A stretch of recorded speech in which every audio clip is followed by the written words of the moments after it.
and once your TV reconnects to the internet and apps start loading normally again, the issue is resolved. Error code 202 on a Samsung TV is a network-related error that appears when the TV fails to communicate properly with the internet or Samsung servers. If the error continues, updating your TV software is one of the most effective fixes. Using your remote, press the settings gear icon, navigate to Support or System, and select Software Update. Choose Update Now or check for updates and allow the TV to search for the latest firmware.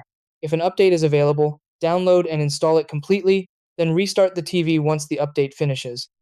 Before updating, try resetting both your TV and router. Unplug the TV from the power source, then unplug your router as well. Wait for about 2 minutes to fully clear any temporary network issues. Plug the router back in first and allow it to reconnect to the internet.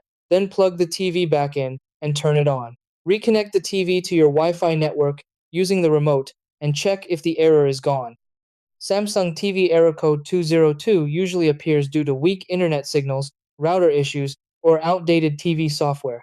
These simple steps fix the issue in most cases without needing professional repair.